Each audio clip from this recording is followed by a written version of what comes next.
Gracias, Diego, a ti, a todos los compañeros, al equipo del Ministerio de Educación Nacional y, por supuesto, a todos los mentores y instituciones que vienen participando activamente en este proceso. Solamente un asunto, digamos, que Jaime comentaba que es muy importante. Todas esas inquietudes las vamos a ir sistematizando. Yo no recuerdo haberla sacado. ¿Me regalas por el micrófono? Sí, lo que vamos a hacer es que vamos sistematizando esas inquietudes, porque precisamente en 8 días tenemos la socialización de una experiencia, pero en 15 tendremos la visita en esta sesión a 2 líderes de salas CONACES, que ustedes saben que las salas CONACES es la que llega a las solicitudes, y en ese marco de ese encuentro vamos a poder socializar todas las inquietudes y los inconvenientes que hayan surgido alrededor de procesos formales como tal. Entonces, digamos que vamos en el recorrido, vamos en el transcurso. En este momento estamos imaginando escenarios posibles en función de lo que posibilita el marco normativo actual. Y ya lo que vamos a entrar directamente desde la sesión de hoy precisamente es a comenzar a analizar esas condiciones institucionales y las condiciones de programa que deberíamos fortalecer para poder desplegar plenamente la modalidad o las modalidades que hayamos decidido desplegar en el contexto de esos puertos de llegada que hemos configurado al inicio de este proyecto. Entonces, vamos a hacer, sin más preámbulos, vamos a dar un poco en esta sesión, precisamente, vamos a seguir recorriendo este itinerario. Vamos a, como vemos, esta es la jornada de hoy, perdón, me devuelvo. Esta es la jornada de hoy, que tiene como propósito compartir qué condiciones institucionales y de programa ha fortalecido la Universidad Autónoma de Occidente en el desarrollo de la multimodalidad. Vamos a entrar a los estudios de caso. Y en ese panorama de los estudios de caso, pues vamos a ilustrar lo que ha sido nuestra universidad, que como ustedes saben, hoy tenemos 43 programas en modalidad virtual, una modalidad virtual con los atributos del 1330, como hemos mencionado, 2 programas en modalidad dual, 20 programas con registro calificado también en modalidad combinada, una combinación entre presencialidad y virtualidad, y por supuesto un portafolio grande a nivel de educación, modalidad presencial, potenciada con mediación digital. Eso es lo que vamos a ver hoy. Entonces, en el transcurso de la jornada vamos a mostrar, pues, qué condiciones no solamente fortaleció, sino viene fortaleciendo la Universidad Autónoma de Occidente, porque esto es un proceso de mejoramiento continuo. Vamos a ver después, posteriormente, como bien lo decía Diego, vamos a ver todo lo que es, venga, yo rayo aquí porque no me está dejando puntero láser, listo. Vamos a ver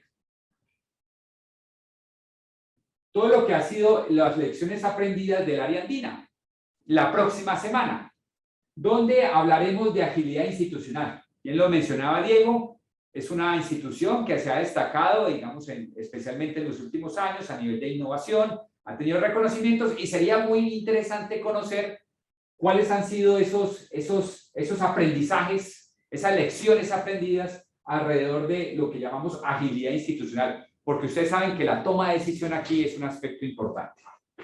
Posteriormente, en el Hágalo Usted Mismo, donde vamos a ir del 10 al 22 de agosto, vamos a revisar por institución, en función de la modalidad que queremos desarrollar, vamos a mirar vamos a hacer una observación, un análisis, cada una de las instituciones alrededor de esas condiciones institucionales y de programa, las institucionales las 6, las de programa las 9, que consideramos podemos ir mejorando. Y en ese marco, al final de esta sesión, vamos a habilitar un formulario de preguntas. ¿Con qué fin? Como le decía Felipe, con el fin que esas preguntas las podemos desplegar en la asesoría grupal que vamos a hacer con el acompañamiento de líderes de salas de CONACES, que ustedes saben que son los que llegan directamente las solicitudes de registro calificado. Y con esta asesoría grupal estaríamos listos para del 24 de agosto al 5 de septiembre a comenzar un ejercicio IES por IES de manera individual con cada institución a revisar esas condiciones institucionales y de programa y tener, como dijo Diego, para a finales de agosto el documento, el primer avance de la hoja de ruta de fortalecimiento de capacidades para el desarrollo de múltiples modalidades que entregaremos directamente al Ministerio de Educación Nacional a través de este correo. Entonces, esto es muy importante que lo comenzamos a establecer porque aquí vamos a desarrollar las entregas concretas asociadas al mismo. Posteriormente, yo lo pongo aquí en manito. ¿Ya? Posteriormente, vamos a hacer esa entrega, como les decía, al Ministerio de Educación Nacional del Correo. Ahora, ¿qué vamos a hacer en esta jornada? Vamos a ver un poco. Vamos a ver. Vamos a hacer el estudio de caso, vamos a hacer un poco una síntesis alrededor de los asuntos que discutimos, que hemos discutido durante este mes. Especialmente una síntesis, se resumen de algunos aspectos que quisiéramos destacar alrededor de los diálogos que hemos tenido. Como ustedes pueden ver, vamos a hacer un estudio de caso. Ese estudio de caso va a estar alrededor de unos asuntos que desde la UAO hemos considerado centrales, que son dos. Por un lado, lo que son los aspectos de política, que son estructurales, y por otro, asuntos de carácter operativo, pero también estructural asociado con lo académico, con los aspectos curriculares. Y vamos a hacer la orientación del hágalo usted mismo. Ahora, en este, voy a colocar aquí, anotar, para que me deje anotar. Listo.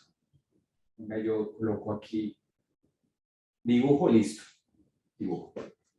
Como ustedes, como vimos anteriormente, nosotros hemos hecho un ejercicio alrededor de estos cuadrantes.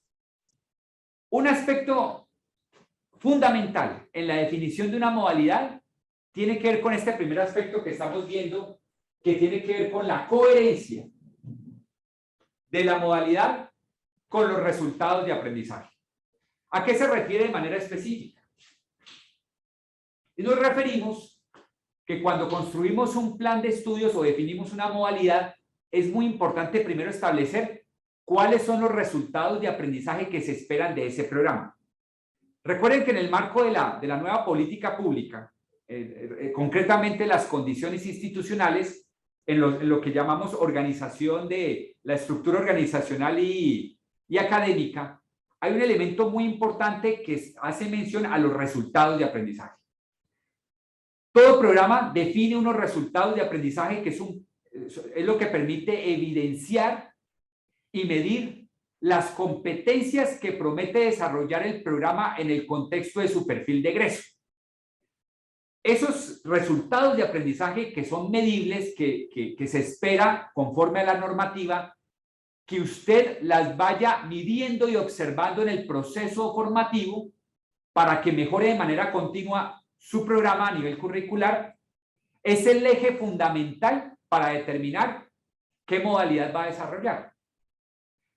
¿Por qué esto es tan importante? Porque porque en función, el principio que aquí debe, digamos, predominar es que en función de las singularidades, de los resultados de aprendizaje de un programa, determinamos las formas de mediación más pertinentes para su desarrollo. Este es el primer mensaje que debe quedar como conclusión. Eso es un asunto central. Por ejemplo, me decían, es que yo tengo programas, ahorita hablaré de eso, como medicina. Todo podría ser virtual. Digo, pues, determínalo en función de los resultados de aprendizaje. Si hay resultados de aprendizaje cuya evidencia, cuya observación se debe hacer a través de prácticas de naturaleza física, pues debe coexistir la práctica física ahí. Pero la pregunta del millón es, ¿será que el 100% de las actividades de aprendizaje definidas en un programa en función de sus resultados tienen que ser estrictamente presenciales físicas? Entonces uno diría que no. Entonces ahí es donde vienen, entonces la pregunta es, ¿qué formas de mediación facilita y potencia esas prácticas en función de los resultados de aprendizaje. Esa es primera conclusión que quisiera dejar alrededor del ejercicio. Lo otro,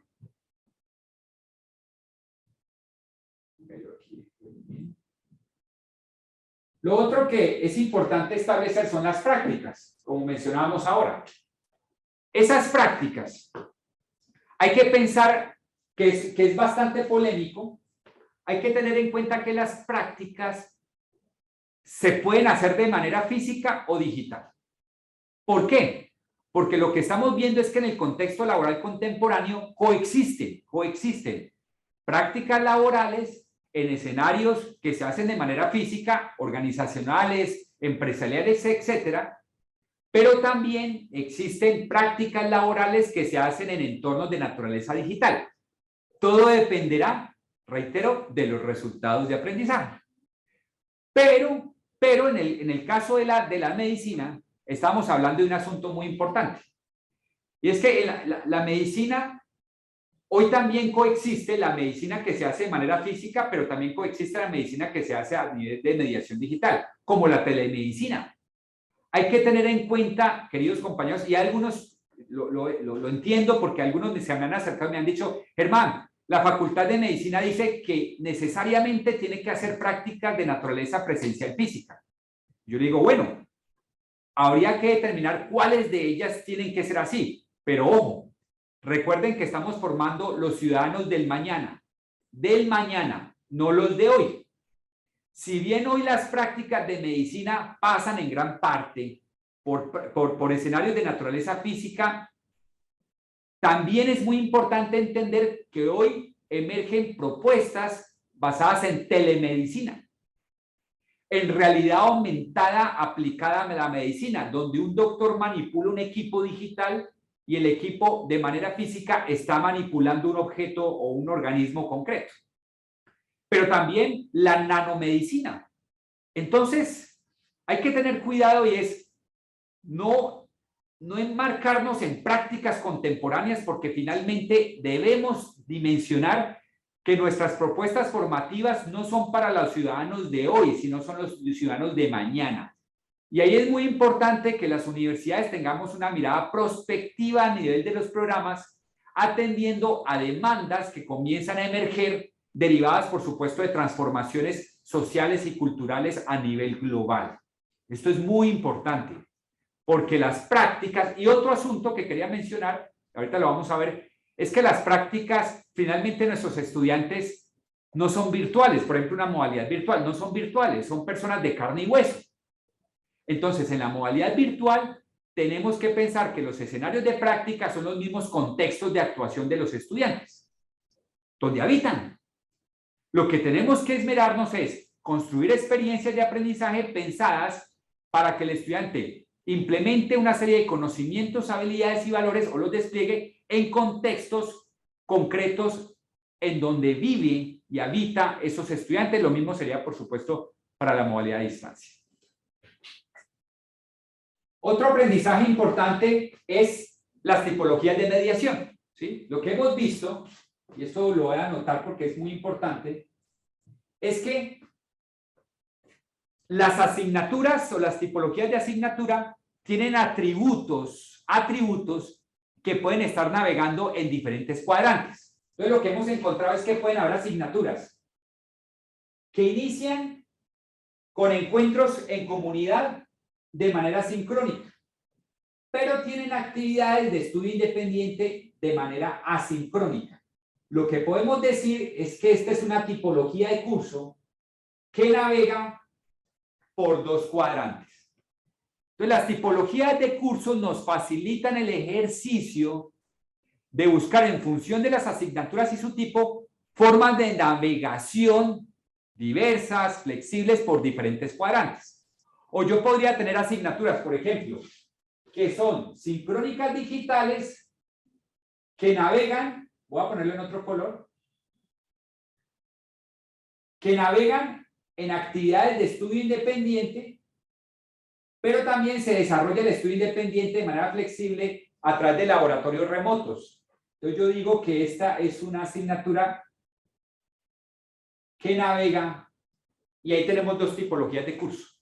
Dos tipologías de curso que navegan de manera flexible a través de los diferentes cuadrantes. Y este es un aspecto muy importante que también quería destacar como resumen.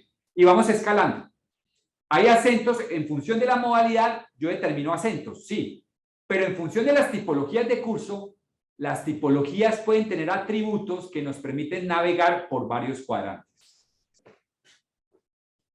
Otro elemento que quisiera destacar es las actividades asincrónicas en ambientes digitales. Y esto es muy importante. Y quiero reiterarlo, ¿por qué? Porque lo que nos pasaba, lo que anunciamos en la primera sesión, es que, perdón, el plano, me alejé, lo que quería era que me acercarme.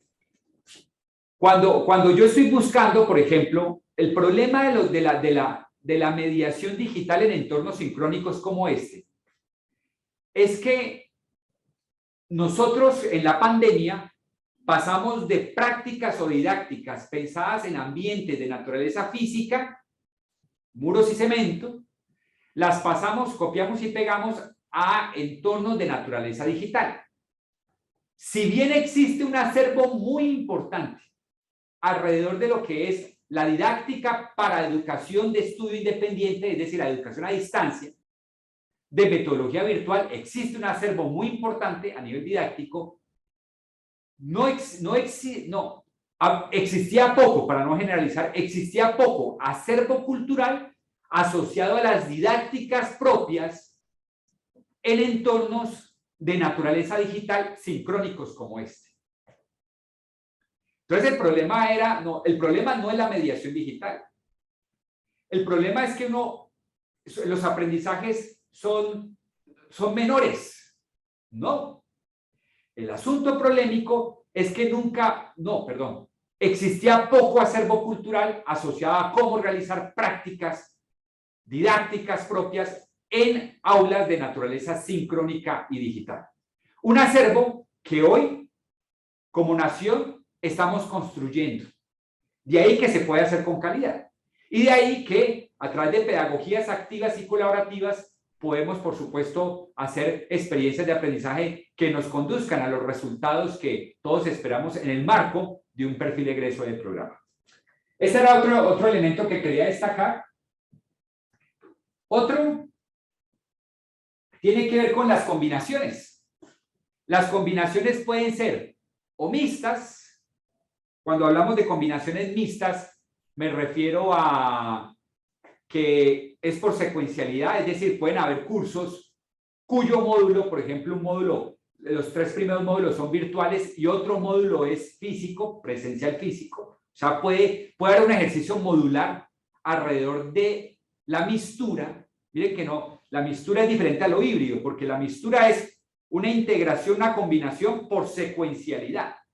Es decir, primero va un módulo en una modalidad y después va otro módulo en otra. Entonces yo podría tener estructuras de curso pensadas como combinaciones modulares. Pero también puedo pensarlo a nivel de curso. Hay unos cursos virtuales, otros cursos presenciales. Y una tercera capa, que es la que a mí, por supuesto, personalmente me entusiasma bastante, es la combinación por simultaneidad.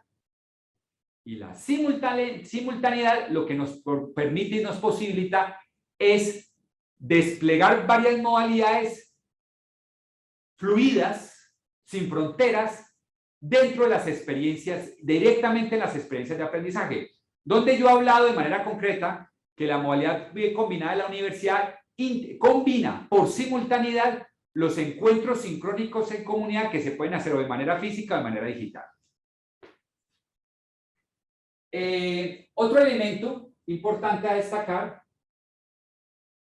tiene que ver con la flexibilidad, porque ojo con esto, la flexibilidad no solamente es para los estudiantes, la flexibilidad es también para los docentes. Nosotros podemos tener el mejor talento humano disponible dentro de los proyectos de programa que te configuramos en la universidad.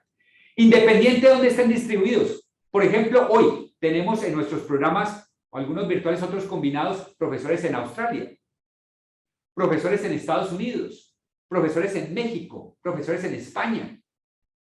Y ojo con esto que es muy importante. Dentro del acuerdo del CESU 02, hay un elemento que en este momento como universidad nos tiene inquietos y tiene que ver con el asunto de las interacciones en acreditación de alta calidad, de las interacciones de estudiantes en contextos diferentes al lenguaje maternal del estudiante. Interacciones. ¿Cómo hacer, si nuestra meta siempre ha estado alrededor del segundo idioma, del bilingüismo? Eso es muy complejo si no tenemos una comunidad de docentes total, pues muy bilingüe, independiente del lenguaje. Entonces, hemos optado por vincular a profesores que viven en contextos geográficos diversos a nivel global, de tal manera que ese mismo profesor fomente prácticas de interacción con comunidades localizadas en el contexto de actuación del mismo profesor. De tal manera que las prácticas de interacción de nuestros estudiantes de la UAU van a estar en diálogo o en negociación simbólica con comunidades en otro idioma o lenguaje. Digamos, es parte de la estrategia que ha hecho la universidad alrededor de ese reto que plantea el Acuerdo 02 a nivel de interacción con otros contextos. Y vamos con este panorama, pasamos a lo que es ya de manera concreta lo que hemos fortalecido como institución. Voy a referir de manera concreta a estos elementos. Entonces quiero destacar lo que es esto que me parece fundamental, que tiene que ver con la estructuración administrativa y académica, donde está la política, donde están los planes de desarrollo, donde está la definición del proyecto educativo institucional, donde está, por ejemplo, lo que tiene que ver con el modelo pedagógico institucional. Todos los asuntos de política estructural están definidos aquí. Si logramos, en el marco de nuestro proyecto de multimodalidad, definirlo de manera estructural, estamos configurando, por supuesto, unos ejercicios de mediano y largo plazo, como debe ser. Asuntos estructurales que sean reflejados, por supuesto, de manera específica en proyectos educativos institucionales, en modelos educativos, en planes de desarrollo, etc.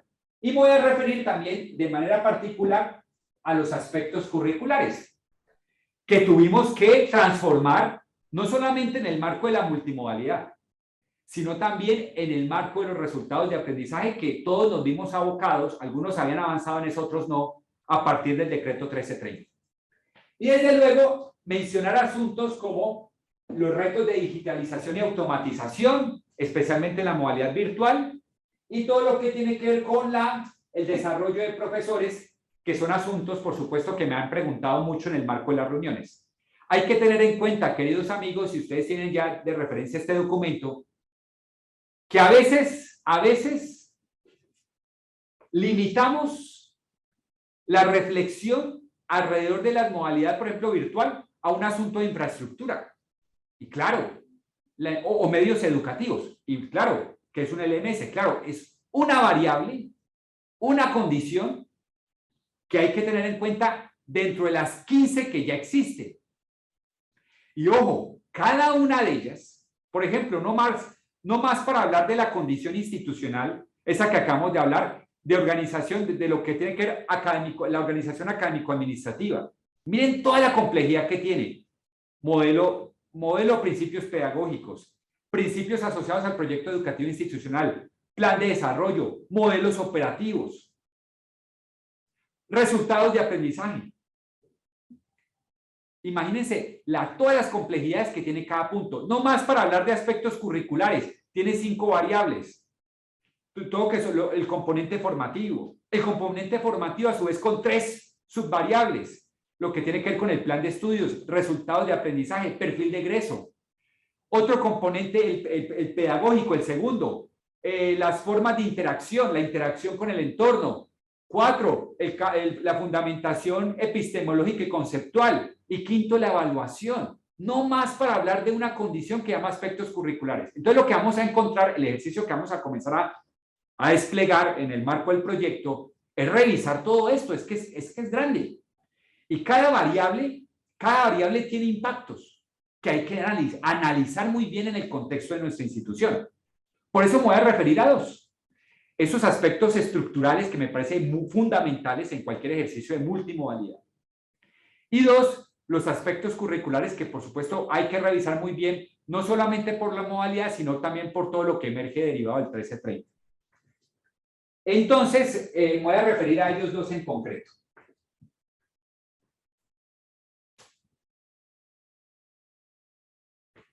Voy a hablar por los principios. Voy a comenzar por este aspecto. Principios. La Universidad Autónoma de Occidente definió en el marco de su proyecto educativo institucional, y miren la importancia de definirlo en el PEI, toda la apuesta por la mediación digital. Ese es el concepto, mediación digital. Y nosotros lo entendemos, como vemos aquí, como un proceso de interacción. Miren que cambia, ya eso es un asunto humano. No es de contenido, sino humano, un proceso de interacción para la significación social de conocimientos, habilidades y valores, y entender que en la modalidad virtual esas formas de significación de conocimientos, habilidades y valores dependen directamente de contextos históricamente específicos y socialmente estructurados. Este elemento, ¿qué pasó? Ya. De contextos históricamente específicos y socialmente estructurados. Esto es muy importante para nosotros, ¿por qué? Porque entendemos que las formas de significación de conocimientos, habilidades y valores serán diferentes a partir del lugar donde habita el estudiante. No es igual la forma de significación sobre lo ambiental de un estudiante de La Guajira que un estudiante del Valle del Cauca. Entonces, para nosotros esto es un principio fundamental, especialmente en el desarrollo de la modalidad virtual. Listo. Estos contextos, que son históricamente específicos y socialmente estructurados. ¿Qué hace el docente? El docente lo que hace es coadyuvar a esa significación social a través de lo que hoy llamamos diseño de experiencias de aprendizaje. ¿Por qué cambia el concepto? Porque para nosotros, como universidad, ustedes saben que el término acuñado es el diseño instruccional a nivel de lo virtual. Pero entendemos nosotros, o nosotros hicimos la reflexión, que el término diseño instruccional es anacrónico a la educación contemporánea. Si analizamos el instruccional, se refiere a la instrucción. Y la instrucción es finalmente una serie de señalizaciones que hace el profesor que debe seguir el estudiante. Y ustedes saben que el paradigma contemporáneo a nivel educativo parte es en lo que llaman los gringos lo que hacen los estudiantes. O sea, ¿qué es lo que hace el estudiante para poder llegar a los aprendizajes concretos? Porque sabemos hoy en día que solamente es posible lograr los aprendizajes en la medida en que el estudiante, como veíamos, que está en un contexto muy particular, ya tiene una estructura mental construida, o sea, unos aprendizajes previos, de tal manera que la manera más ágil de la forma de facilitar los aprendizajes se da en la medida en que reconocemos esos aprendizajes previos para asociar estos previos a los nuevos, de tal manera que se puedan ir incorporando las estructuras mentales. Esto es un asunto no menor en la medida en que los estudiantes, dependiendo de la región, pues comienzan a significar de manera muy variada a lo que accede en términos de expresiones académicas, bien sea a través de libros, de un profesor, de experiencias, de laboratorio. El estudiante está expuesto a una serie de estímulos de naturaleza física y hoy digital, llamadas expresiones académicas, que el estudiante esos estímulos las significa de manera muy variada. ¿Qué pasa en lo presencial? Tenemos la fortuna en lo presencial de negociar eso, simbólicamente esas expresiones, orientando a los estudiantes en esa negociación simbólica de tal manera que comience a significar esos conocimientos como lo espera la comunidad social que pertenece a esa profesión o campo. ¿La pillan? Es decir, hay unos códigos, unas semiósferas, unos códigos comunes compartidos por la profesión y en el proceso formativo del estudiante yo espero que él adquiera estos códigos de esta profesión. En la presencialidad tenemos la ventaja que si bien el estudiante está expuesto a muchas expresiones académicas, tengo la posibilidad como profesor de validar y renegociar las significaciones que hace el estudiante a través de un proceso de interacción. Eso es la gran ventaja de lo presencial. ¿Por qué en la educación a distancia nos exigen centros tutoriados? ¿Por qué?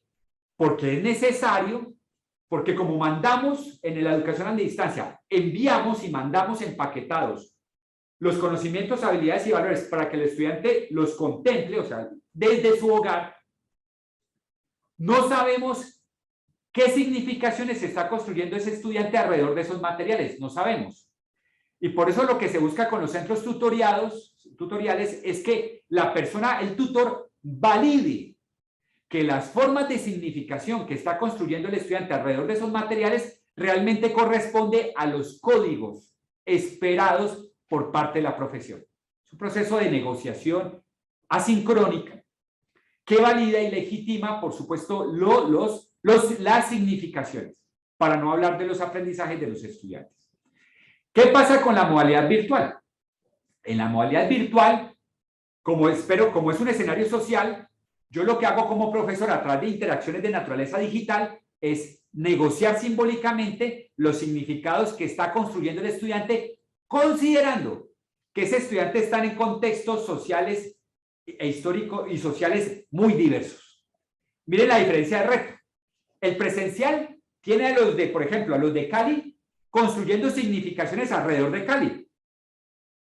Pero en la modalidad virtual, el gran asunto, digamos, el gran reto está en cómo negocio significados con el estudiante de manera sincrónica o asincrónica, pero igual social, entendiendo que los estudiantes significan esas expresiones académicas a partir del contexto en el que habita. Ahí está la complejidad. Y en la modalidad dual no se queda atrás. La modalidad dual, entendiendo que el estudiante está en un contexto organizacional concreto. Entonces, miren lo interesante. No solamente son las significaciones que espera la profesión, los códigos que espera la profesión, sino también convergen los códigos de la empresa u organización social en donde está inmerso el estudiante. Entonces, la complejidad aquí es que las formas de significación que construye el estudiante a través de las expresiones académicas no solamente son para el campo profesional, sino de manera específica frente a los códigos esperados en el contexto social o organizacional concreto. Miren la belleza, no más para hablar de múltiples modalidades frente a un principio que la universidad establece. Y vean, claro, ustedes intuyen algo que es interesante. Eso demandará construcciones microcurriculares diversas. Claro, porque en función de las modalidades, yo tendré que construir experiencias desde el reto que acabo de decir, que es un reto basado en principios. Principios asociados a cómo el estudiante significa los conocimientos, por lo menos para la Universidad Autónoma de Occidente. Entonces, en estos elementos, miren que aparecen.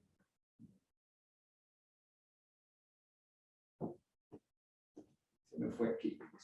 ¿Listo? Aquí aparecen estos elementos. Ese diseño de experiencias de aprendizaje, ya no nos gusta hablar, como les decía, de diseño instruccional, porque es anacrónico. Nos parece que la instrucción es funcionalista. A nosotros, como wow. Sabemos que en el contexto global se habla de diseño instruccional, pero a nosotros nos genera ruido el término en la medida en que es funcionalista y es anacrónico al contexto contemporáneo. Claro, el concepto de diseño instruccional tiene muchos años, construyendo un acervo muy importante, pero creo que para nosotros era muy importante resemantizar el término.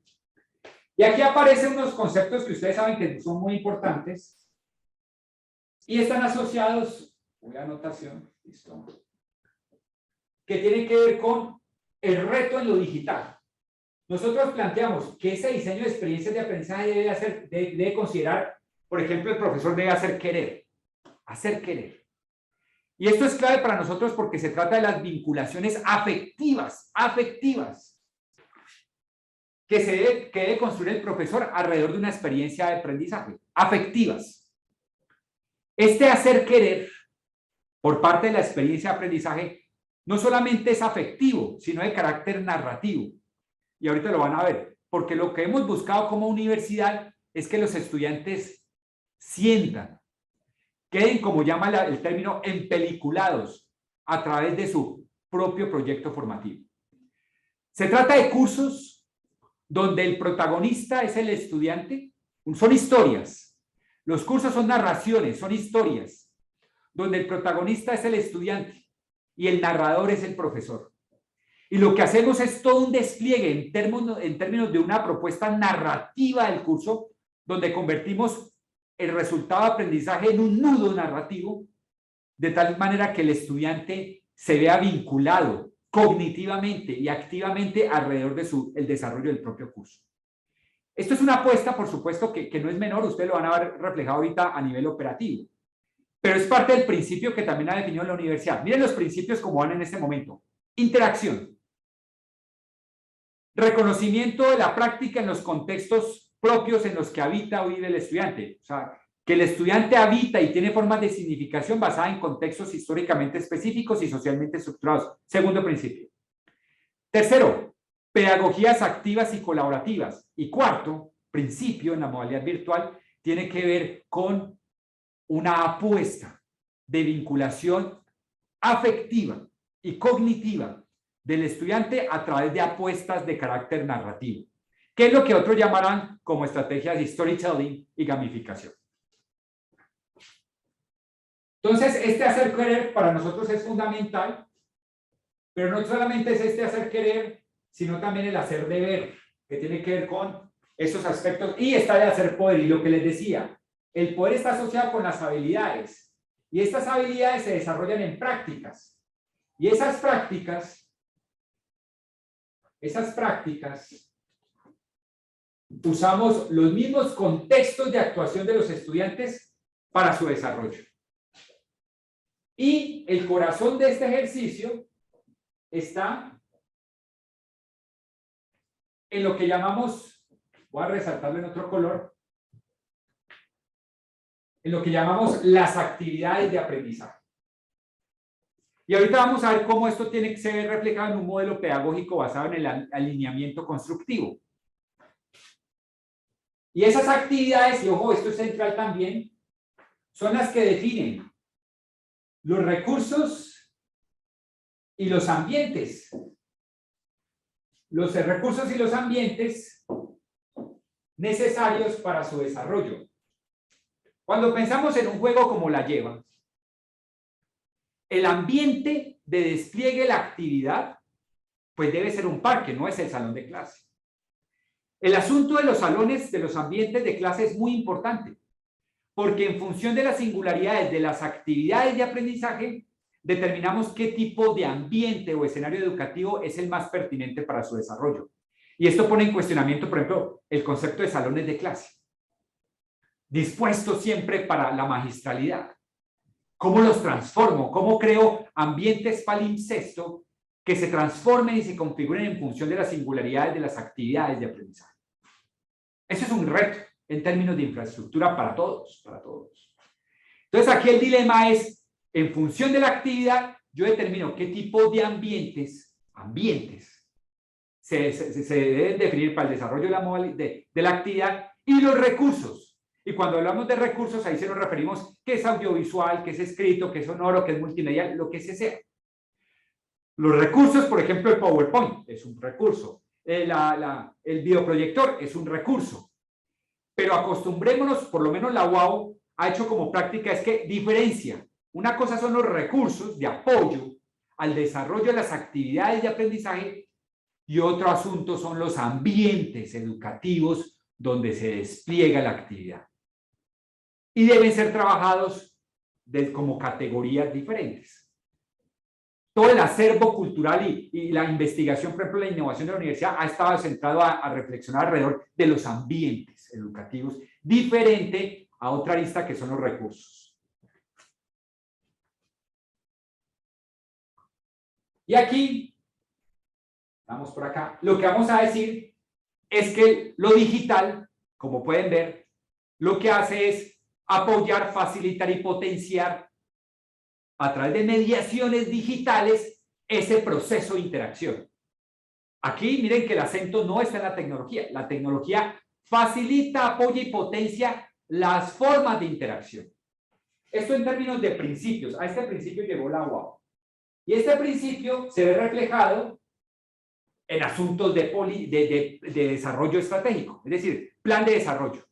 La universidad definió como eje de direccionamiento estratégico 4 elementos, pero voy a mencionar 2. Uno es el desarrollo con calidad, ¿sí? Que como ustedes pueden ver, el desarrollo con calidad, y el otro es el campus para la construcción de sociedad. En función de estos 2 elementos, define como líneas de acción, como pueden ver ahí, 1, consolidación y pertinencia de la formación. 2, estudiantes y profesores de calidad asociados con el direccionamiento estratégico del desarrollo con calidad. Y en el campus para construcción de sociedad definió también 2 líneas de acción. Campus como espacio para la innovación y campus virtual. Y aquí hay un elemento muy importante. En la primera línea de acción dice, vamos a desarrollar una oferta académica diferenciada, completa y acorde a las necesidades cambiantes del mundo. Y aquí viene una belleza. La universidad dice o afirma 2 principios asociados a este.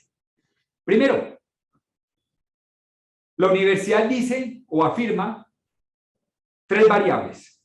Por un lado, decir que su apuesta formativa no está en función a los ciudadanos de hoy, sino a los ciudadanos del mañana. Y por eso su apuesta está en el desarrollo de programas que no solamente son pertinentes hoy, sino a partir de escenarios basados en transformación social, cultural, económica, ambiental. La universidad configura, en funciones de los planes de desarrollo, los COMPES, el futuro, la construcción de programas pensados en los ciudadanos del mañana. Es una apuesta, es una línea estratégica. Lo segundo, dice o afirma la universidad, que la sociedad contemporánea demanda de modos diversos y flexibles a la educación. Y ahí es donde la universidad dice, le vamos a apostar a la modalidad, a la multimodalidad. Porque finalmente la identidad de la universidad, su proyecto educativo institucional, no está asociado a una modalidad. No es que somos presenciales, no. Sino que hemos encontrado que la respuesta está en una propuesta formativa con un perfil concreto descrito en nuestro proyecto educativo institucional que se evidencia y se materializa a través de diversas formas, que es la multimodalidad, de acceso. Entonces, esto es muy importante reseñarlo. Y la tercera variable es que en función de las experiencias de aprendizaje, es decir, los resultados de aprendizaje, vamos a determinar cuál es la modalidad más pertinente. Miren, 3 variables para determinar la modalidad en función de esta línea de acción. Y ahí, frente a esa apuesta de oferta, la universidad dice, sigo acá, dice, para poder desarrollar esa multimodalidad es clarísimo que necesitamos una comunidad en esto, estudiantes y profesores de calidad, una comunidad con una apropiación. Aquí está el eje de la transformación digital de las universidades. La transformación digital de las universidades no está propiamente en lo digital, sino en lo cultural. ¿Cómo hacer? Miren, y lo cultural, el asunto de las tecnologías, mis queridos amigos, el asunto de las tecnologías ya no es un asunto de manejo de artefactos. Es un asunto de manejo del lenguaje.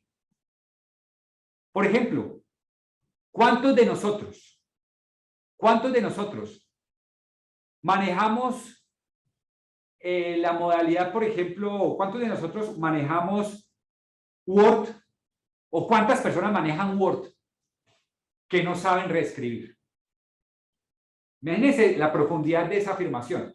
Muchas personas manejan Word, pero pocos saben escribir. ¿Cuántas personas manejan bien la cámara, las tecnologías, pero no saben producir expresiones académicas asociadas a esos entornos? Cuando hacemos una presentación como esta de PowerPoint, ¿cuántos de nosotros construimos piezas de PowerPoint donde terminamos leyendo y no viendo? Cuando estos entornos están hechos para ser visualizados y no leídos.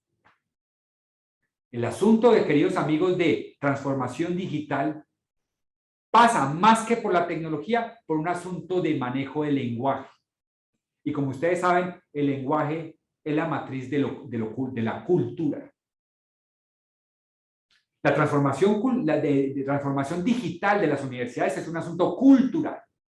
Cultural.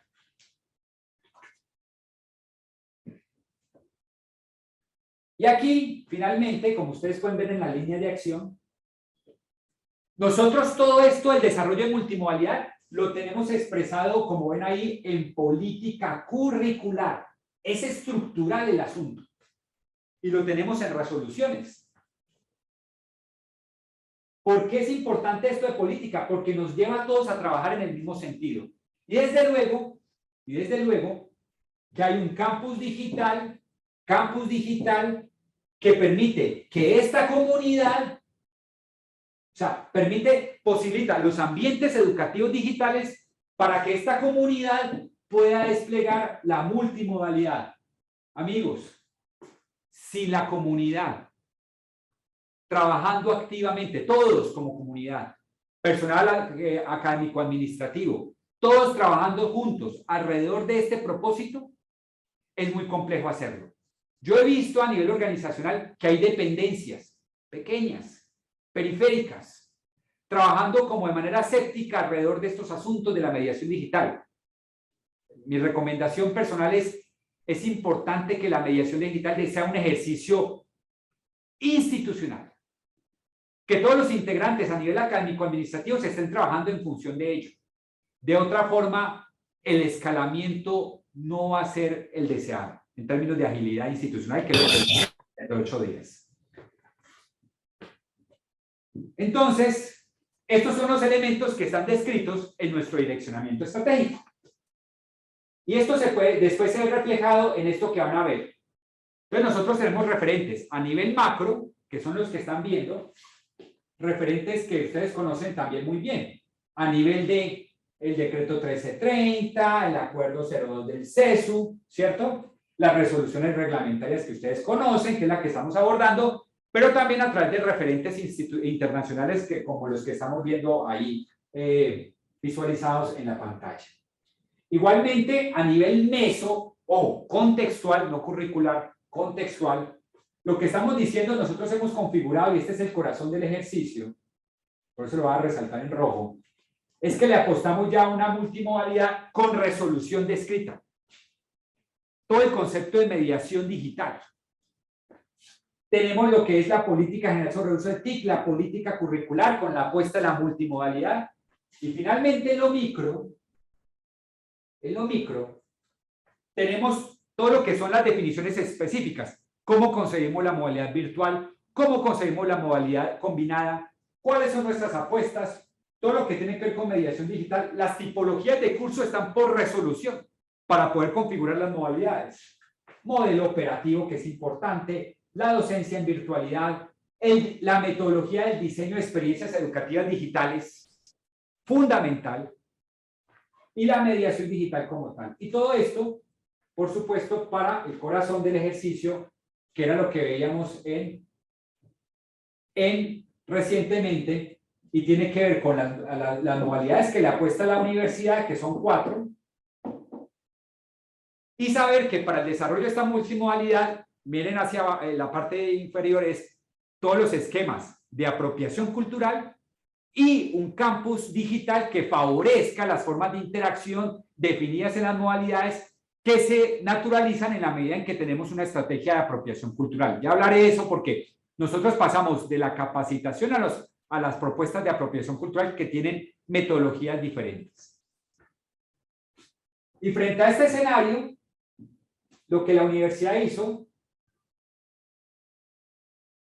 este es un elemento que quiero destacar, buscó un alineamiento entre lo macro, meso y microcurricular. Miren cómo esa definición anterior, ¿cierto? A nivel de política, aquí yo voy a hablar de otro aspecto. Y este otro aspecto tiene que ver con el alineamiento que tiene que ver con lo... Esto porque esto nos parece importante a nivel de modalidad, porque esto también está articulado a los resultados de aprendizaje que estamos viendo que también hace parte de la política. En esto estamos viendo los siguientes avances. Primero, y ahí me adelanté un poquito, el proyecto educativo institucional, vamos a entenderlo a nivel macro, curricular. En el proyecto educativo institucional se sientan los principios, que como yo les mostraba en la UAU son 4. Esos principios a su vez se acompañan por unos modelos o principios pedagógicos. La universidad no tiene un modelo pedagógico, tiene unos principios que orientan el quehacer pedagógico. Y ustedes ven al lado derecho, todo especial, al otro lado, el plan de desarrollo estratégico como tal. Eso es lo macro. A nivel micro, lo que están observando en este momento es el proyecto educativo del programa. Perdón, a nivel meso, lo que están viendo es el proyecto educativo del programa. Y ese proyecto educativo del programa, hay una triangulación que es fundamental, que es la que están viendo. Este es el eje fundamental del ejercicio. Y el eje fundamental del ejercicio es, voy a dibujar, es estos 3. Perfil de egreso. El perfil de egreso determina las competencias que va a desarrollar el estudiante en el marco del programa para llegar a ese perfil de egreso. Y es muy importante caracterizar los resultados de aprendizaje porque son los que permiten medir, observar, ¿qué? El nivel de competencia alcanzado. Y por eso dentro de la normativa nos dicen, y este aspecto es muy importante, nos dicen lo siguiente. Nos dicen, ojo que esos resultados de aprendizaje, y es muy explícito la normativa en ese aspecto, deben permitir medir y evaluar el nivel de competencia alcanzado. Y lo va a medir y evaluar en el tiempo. ¿Qué teníamos las universidades antes? Teníamos 2 instrumentos. El primero, el valor agregado. Para saber si el programa estaba desarrollando el perfil de egreso, teníamos 2 instrumentos. O tenemos 2 instrumentos. El primero es el valor agregado entre la prueba Saber 11 y la prueba Saber Pro. Eso nos determina si el proyecto formativo del programa dio un valor agregado y puso de un nivel a otro al estudiante. Por supuesto, en competencias genéricas, algunas específicas, pero no todas. Y por otro lado, tenemos lo que hacen los egresados para poder medir si el proyecto educativo del programa, pues, tiene los impactos esperados conforme a la definición. Entonces vienen los resultados de aprendizaje. ¿Y qué se espera? Que ya no esperemos al final para poder medir si el estudiante lo hizo bien. O sea, si aprendió, si tiene el perfil de egreso. No, vamos a comenzar a partir de las evidencias, a partir de resultados de aprendizaje, poder determinar si el estudiante está alcanzando los desempeños esperados. De tal manera que si yo llego a medir, por ejemplo, en tercer semestre, supongamos, en un momento de la carrera, cómo va el estudiante alrededor del desarrollo del perfil de egreso, me permita, ojo, este es el espíritu, me permita a la universidad, a partir de los resultados de aprendizaje, determinar qué mejoramientos curriculares continuos debe hacer alrededor del plan. Una belleza. Entonces, claro, yo ya no espero para medirlo al final. Yo mido cómo va el estudiante alrededor de su promesa de valor, que es el perfil de egreso, voy valorando y evaluando los resultados de aprendizaje conseguidos, de tal manera que en función de los resultados me permita a mí determinar qué experiencias de aprendizaje debo mejorar en el marco de los cursos o en el marco del programa. Una belleza. Y eso es lo que me va a permitir una especie de loop de mejoramiento continuo alrededor de la propuesta formativa. Y tenemos, por eso se llama optimizar el currículo. Y tenemos que el plan de estudios, dependiendo de cada universidad, hay diferentes vistas, horizontales y verticales. Normalmente las universidades tienen vistas horizontales que están en función de componentes. Entonces nosotros, por ejemplo, casi todas las universidades manejan un componente básico transversal, que es lo de toda la universidad, un componente básico profesional, que tiene que ver con lo disciplinar, y hay un componente, una capa que se llama componente profesional específico. Y miren la belleza que ha hecho la universidad. Como nosotros queremos hacer microlearning, que he visto que muchas universidades están en eso, la capa del componente profesional específico, lo que estamos procurando es cómo se transforma y se construye de manera dinámica en función de las necesidades del entorno, bien sea social o empresarial. Entonces, claro, los resultados de aprendizaje no cambian de las asignaturas, pero los contenidos, los casos y los temas sí. ¿Hay modificación de curso que nos demande una solicitud de modificación de registro calificado? No, porque los resultados de aprendizaje siguen siendo los mismos. Pero los temas, por eso nuestro enfoque no está en contenidos. Nuestro enfoque está, hay una migración del acento de los contenidos, y aquí quiero que me lo vean bien. Nosotros tenemos una apuesta de la migración de los contenidos educativos y en la forma en que se difunden a la construcción de conocimiento en el marco de experiencias de aprendizaje. ¿Se acuerdan de los principios? Entonces, al hablar de experiencias de aprendizaje, el acento ya no está en los contenidos, sino en los resultados de aprendizaje. De tal manera que dependiendo de los cambios sociales, culturales, económicos, ambientales, las asignaturas, los temas cambien, se renueven, se dinamicen, pero el resultado de aprendizaje sigue siendo el mismo, con los mismos créditos, de tal manera que no vulneramos la declaración de plan de estudios que hicimos ante el ministerio. Vamos, es parte de la estrategia que ha definido la universidad. Y aquí viene el alineamiento, que es muy importante. Si hemos dicho, y aquí viene la modalidad. Pues cuando usted tiene el plan de estudios, nosotros hemos declarado que los aspectos superiores, como ustedes pueden ver, el proyecto educativo del programa, perfil de egreso, perfil de competencias a desarrollar y resultados de aprendizaje, son transversales independiente de la modalidad. ¿En coherencia con qué? Con el registro calificado único, porque el registro calificado único usted declara que es un programa que se desarrolla en varias modalidades, pero es un programa. Y como es un programa, pues los resultados de aprendizaje, el perfil de egreso y las competencias pues son las mismas. Que la universidad que ha dicho que el componente, la forma de organizar estructuralmente el plan de estudios también es el mismo, a nivel de componentes, que son esos tres.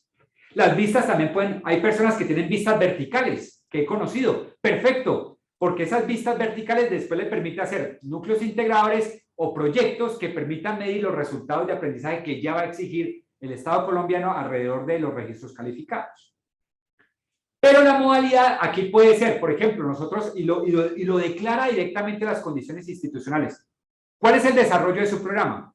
Por ejemplo, el de nuestra modalidad virtual, cada curso se configura a 7 semanas, mientras que en la modalidad presencial y combinada es a 16 semanas. Las secuencias didácticas cambian. No es igual una secuencia didáctica frente a un resultado de aprendizaje común a 16 semanas que a 7 semanas, por ejemplo. Y aquí ya viene un ejercicio desde lo micro, las asignaturas. La universidad, en coherencia con los resultados de aprendizaje del programa, cada asignatura define unos resultados de aprendizaje en coherencia con los del programa. ¿Por qué hemos nosotros considerado necesario no solamente tener los resultados de aprendizaje del programa que están en el proyecto, en lo meso que ustedes ven ahí, sino también a nivel de curso, para lo que llama VIX el alineamiento constructivo entre lo que son resultados de aprendizaje, voy a anotar, entre lo que es resultados de aprendizaje, primer eje de alineamiento constructivo según VIX, avanzo,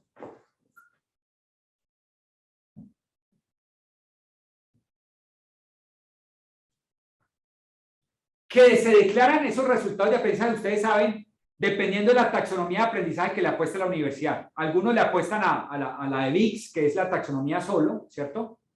O lo apuestan a la taxonomía de Bloom, la que quiera, pero formule sus resultados de aprendizaje en función de la taxonomía que desarrolla la universidad.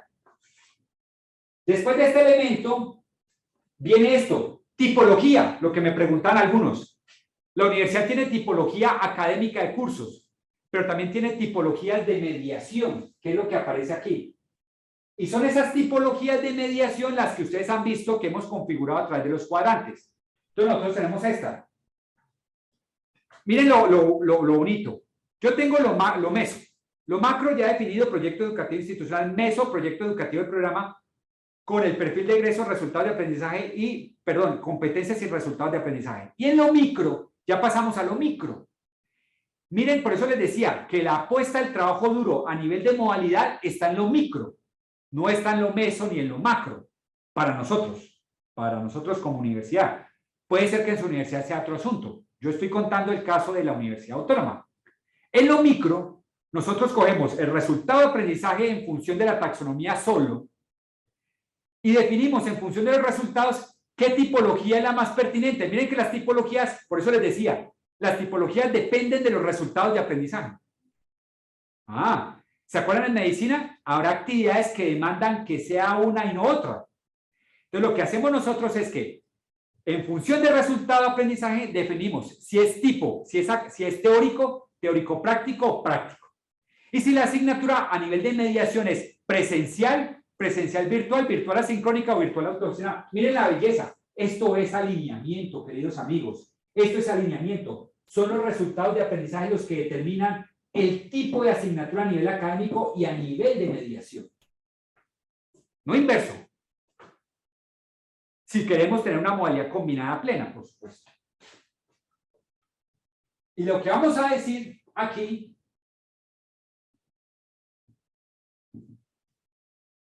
Ay, ya, es que se me fue el ratón. Listo. Es esto.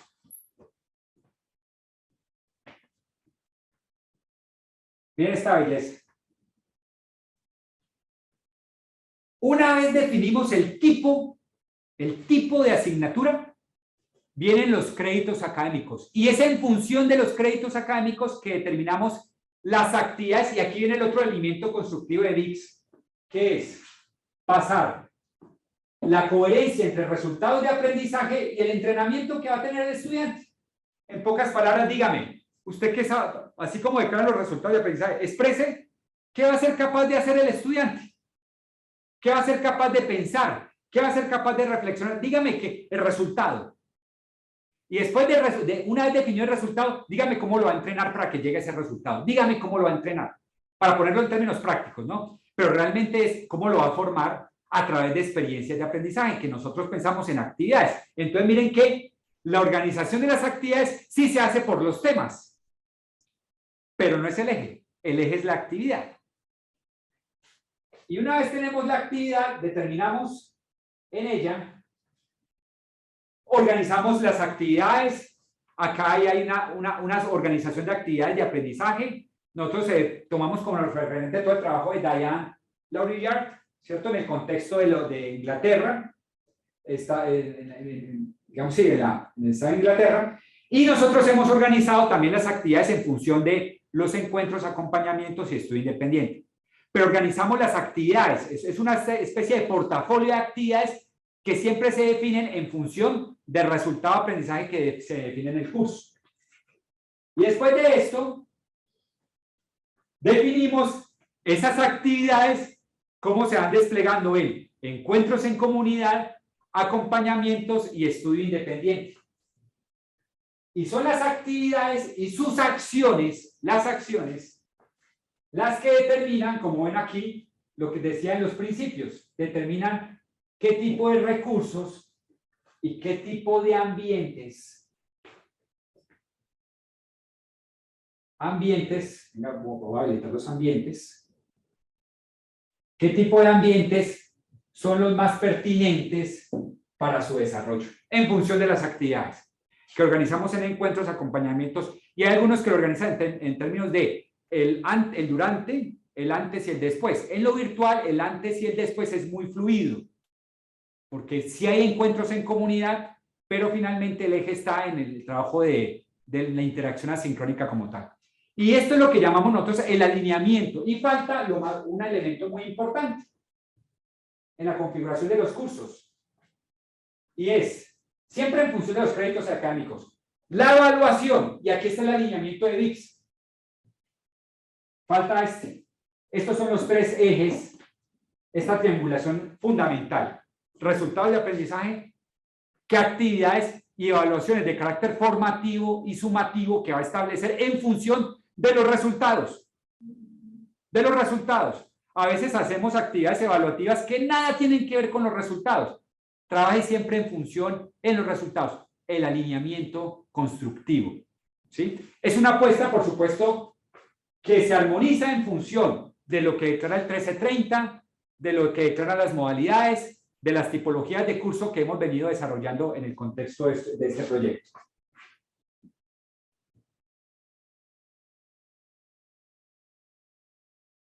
Y la narrativa. ¿Se acuerdan que les decía? Que no lo ven bien. Bueno. Y la narrativa que tiene que ver con el asunto central, que es una apuesta institucional también a nivel de principio. ¿Cómo volvemos cada curso a una narrativa? En términos prácticos, vamos a ver que la mayoría de nosotros trabaja sobre este esquema. Tipo de curso, entonces decimos que es... Tipo de curso decimos que es académico, que es teórico, teórico-práctico, práctico.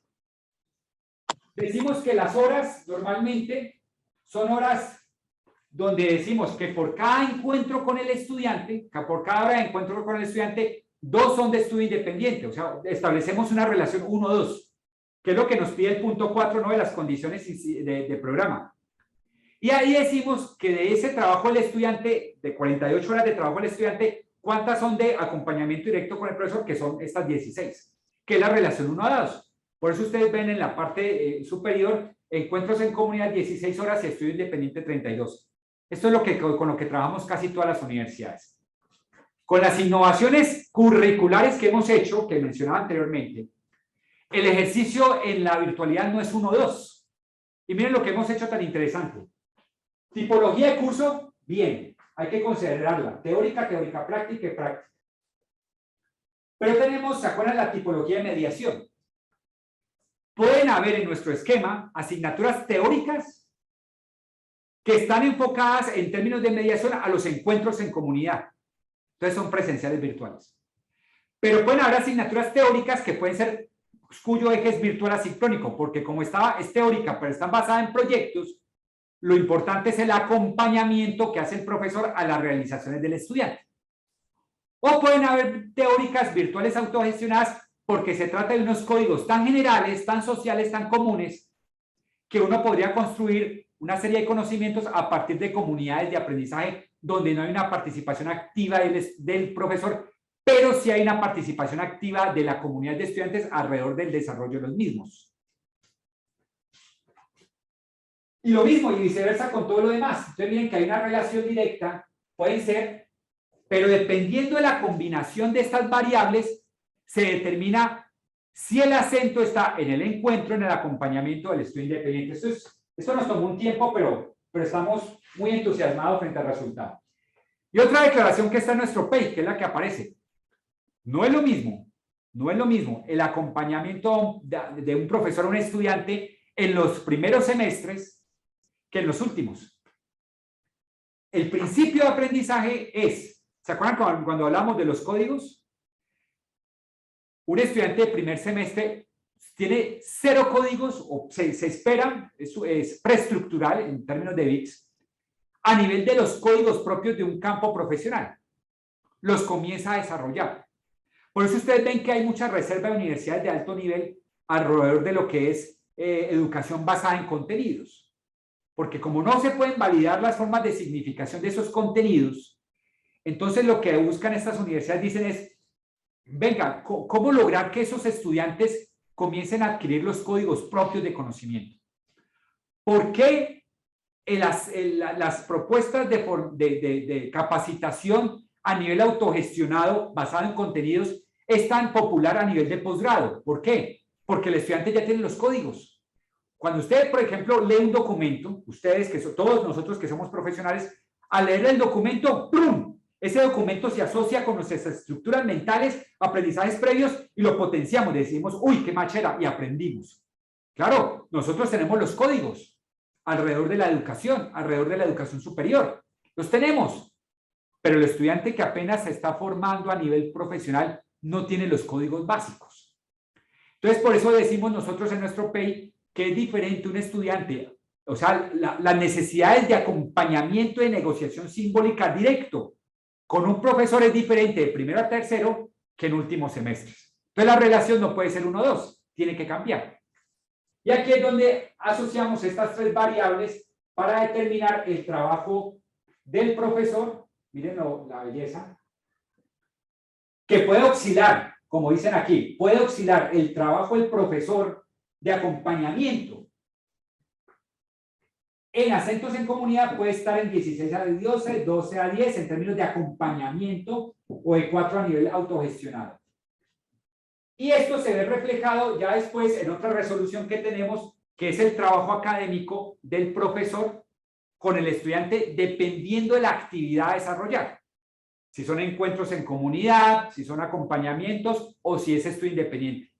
En pocas palabras, para simplificarle este asunto, que puede ser abrumador, lo que estoy diciendo es que la tipología académica, la tipología de mediación y el momento formativo del estudiante establecen de manera directa el trabajo de un profesor en el marco de un proyecto de curso, orientado a los resultados de aprendizaje de curso. Son innovaciones curriculares porque normalmente todas las instituciones trabajamos sobre la relación 1-2. Posteriormente, también quisiera mostrar esto. Lo que les decía, nosotros tenemos una metodología para el diseño de experiencias. Desde lo pedagógico, que es lo que ustedes ven allá arriba, ¿no? Donde definimos competencias, resultados. En el curso ya entran los resultados de aprendizaje, como veíamos ahora, y el diseño de actividades de aprendizaje. Y paralelamente, mientras se define lo que es el programa de curso, paralelamente aplicamos, ¿se acuerdan del concepto del principio de narrativa? Hacemos toda la dimensión comunicativa del curso. La figurativizamos. La volvemos una historia. Por eso hacemos una narración, una metáfora visual alrededor de todo curso. Y lo que hacemos, por supuesto, en función de la taxonomía es solo definir en coherencia con los resultados de aprendizaje las actividades que se deben desarrollar. ¿Se acuerdan del alineamiento? Y aquí quisiera hacer un acento. Hemos llegado desde la dimensión tecnológica, miren que no es software ni hardware, de la dimensión tecnológica a decir si se trata de recursos propios o de recursos abiertos. Y en los propios, ojo con esto, configuramos unas taxonomías propias para, en función del dato, determinar qué tipo de formato es el más indicado. En pocas palabras, no todo es susceptible a ser un audiovisual. No todo es susceptible a ser un texto escrito.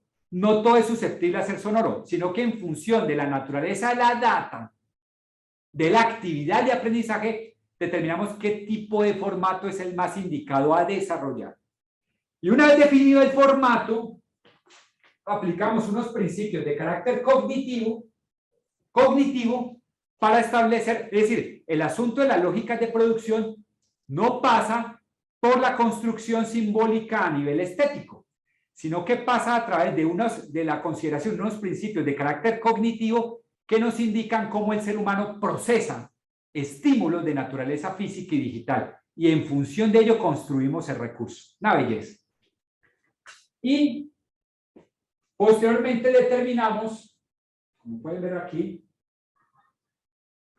la hilación narrativa y los ambientes. ¿Se acuerdan que los ambientes los separamos?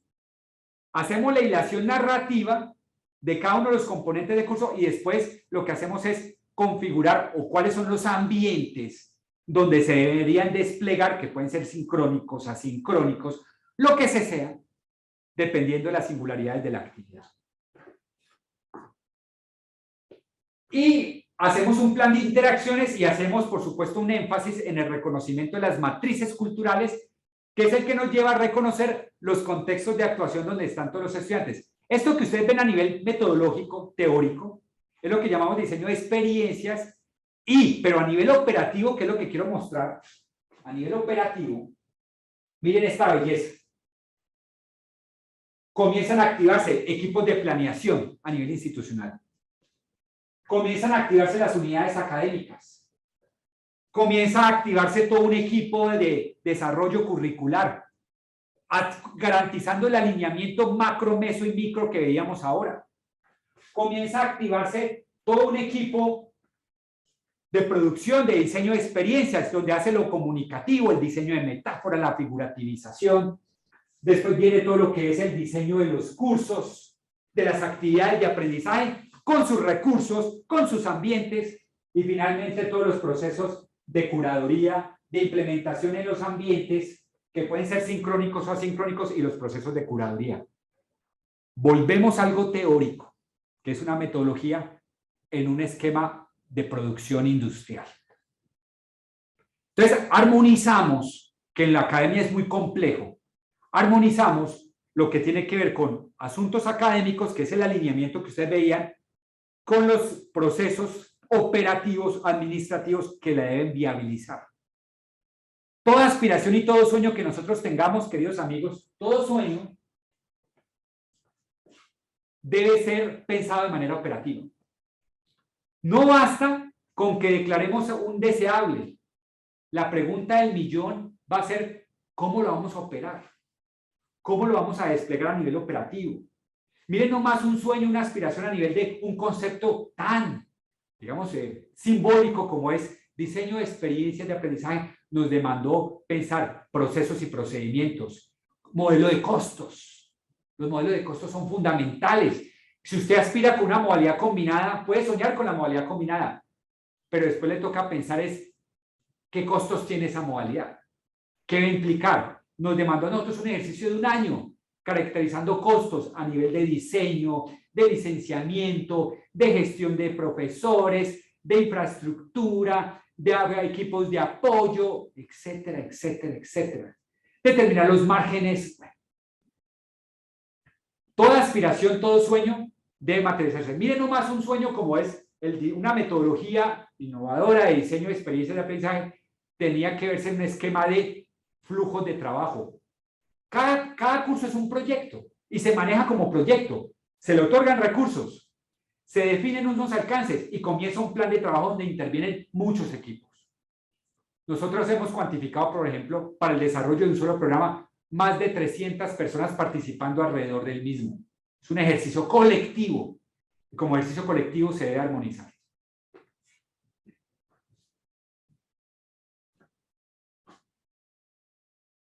Y por supuesto tiene un flujo, tiene unos resultados. Y esto lo que quisiera hacer énfasis es en, hay modelos operativos. Dependiendo de la modalidad, usted va a determinar cómo va a desplegar su modelo operativo. Por ejemplo, este es nuestro modelo operativo de la modalidad virtual. Entonces tenemos desde lo que son todos los procesos de planificación del programa, registro calificado, todo lo que estamos viendo, gestión del registro calificado, porque ustedes saben que los registros establecen que por lo menos uno tiene que enviar el primer periodo del plan de estudios, pero hay que entregarlo todo con las actividades hechas, el microdiseño curricular, los ambientes educativos digitales que estarán dispuestos para el desarrollo de esas actividades, independiente de la modalidad. Bueno, tantos aspectos, las 16 condiciones que estamos viendo, todo el que es el proyecto de diseño y actualización del currículo, diseño de experiencias de aprendizaje montadas en plataforma, todo esto viene a ser, toda esta filigrana que les mostré, viene a establecerse. Cada cuadrito que ustedes ven acá tiene un zoom-in, porque ahí se despliega una serie de procesos y procedimientos que definen, por supuesto, el accionar a nivel institucional. También la preparación para el despliegue. Aquí quisiera hacer énfasis en un aspecto que les quiero mostrar rápidamente. Tenemos también todo lo que es el despliegue del programa. Como les decía, cada cajita despliega un zoom-in. Y quisiera hacer énfasis en esto, que les voy a mostrar a continuación. Si hay algo que demanda trabajo, es todo lo que es la automatización del proceso entre el prospecto del estudiante hasta el despliegue de los ambientes educativos digitales. Y aquí sí que hemos aprendido a nivel de mercadeo. Por ejemplo, mercadeo es muy importante en la definición de una modalidad. ¿Cuál es mi apuesta en modalidad? Pero ¿cómo voy a hacer para naturalizar esta modalidad con Colombia, con el mundo?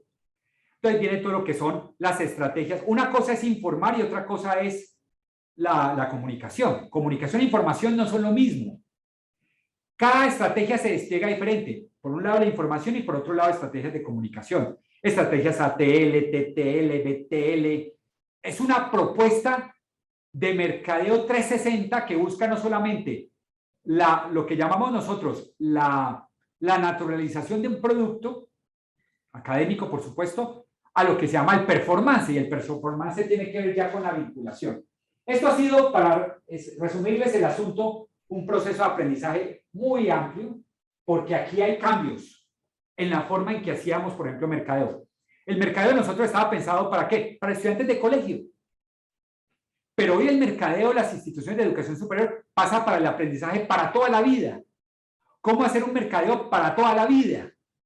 Comenzando, por supuesto, por aquellos que se van a formar profesionalmente.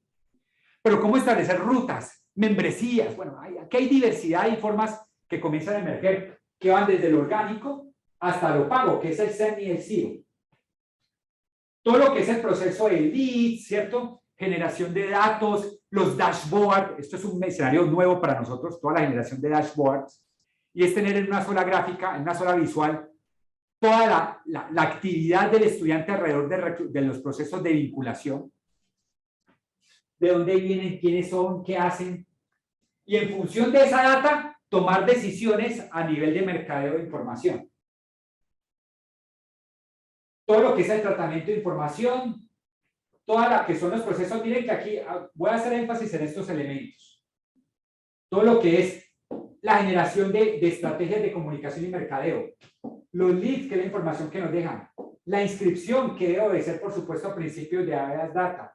De principios de política de tratamiento de datos. Los procesos de admisión. Después de los procesos de admisión, la matrícula financiera. Dime. Ya faltan 10 minutos. ¿Podemos abrir el espacio de preguntas? Sí, ya voy a terminar. Ya voy a terminar. Ok. Gracias. Tenemos la matrícula financiera. Tenemos la matrícula académica. Miren todos estos procesos que se comienzan a activar y a veces uno los pasa por alto. La contratación de docentes. Después de la contratación de docentes, la activación de los ambientes educativos digitales. Y lo que les decía, esto no se limita a un asunto de tener una plataforma. Miren todas las plataformas que coexisten para el desarrollo de la virtualidad. Y todo esto está automatizado. Promoción, lead, inscripción, admisión, matrícula financiera, matrícula académica, contratación de docentes. Aquí hemos definido resoluciones concretas alrededor de todos los asuntos que orientan a los ejercicios operativos.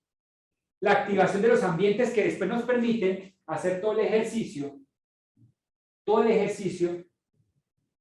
de hacer una lectura de usos y acceso a esas plataformas, que es lo que nos permite establecer estrategias de permanencia. Todo está conectado. Todo está conectado. Y finalmente, decirles que cuando hablamos de campus virtual, no lo hacemos pensando en tecnologías, sino pensando en propósitos.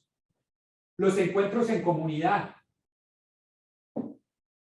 que pueden ser sincrónicos, donde habilitamos, por ejemplo, pantallas interactivas como estas pantallas que ustedes están viendo acá, están disponibles en la modalidad virtual. Entonces, claro, potencian los diálogos, las formas de discusión, etc. Tenemos los ambientes en nube, todos los ambientes en nube que están viendo acá. Y, por supuesto, las estrategias de estudio independiente, donde tenemos los escritorios remotos, etcétera, etcétera. Y finalmente, para terminar, en este recorrido frente a asuntos que hemos potenciado es la estrategia de apropiación cultural.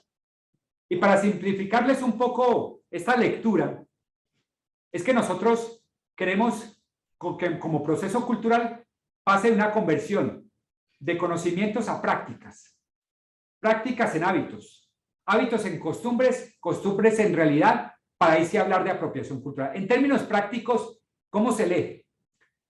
Que nosotros partimos de las prácticas, de las propias prácticas de los docentes, y en función de la práctica de los docentes, reconocidos a través de esta metodología que ustedes deben conocer, que se llama el TIPAC, a partir de las prácticas de los docentes a nivel disciplinar, a nivel pedagógico y a nivel, por supuesto, tecnológico-comunicativo, determinamos las rutas posibles de formación para que el profesor vaya mejorando su práctica en función de la aspiración institucional, que es la multimodalidad. Y muy importante aquí es decir que en función de esa singularidad del profesor y la aspiración institucional, configuramos rutas posibles de formación. Y estas rutas posibles de formación no son un asunto de mostrarlos a una formación, sino de hacer talleres para que el profesor, en el marco de ese proceso formativo, termine con una realización. En síntesis, lo importante no es la formación, sino son las realizaciones derivadas de ese proceso. Y esas realizaciones el profesor las implementa en su propio contexto de actuación, de tal manera que es el profesor, a través de esos microlearning, que termina diciéndole a la universidad: quiero más, quiero fortalecer mi experiencia educativa. Y aquí, queridos amigos, a grandes rasgos, lo que han sido algunas condiciones o capacidades que la Universidad Autónoma de Occidente ha ido fortaleciendo a nivel estructural y a nivel operativo para el desarrollo de su multimodalidad. Gracias.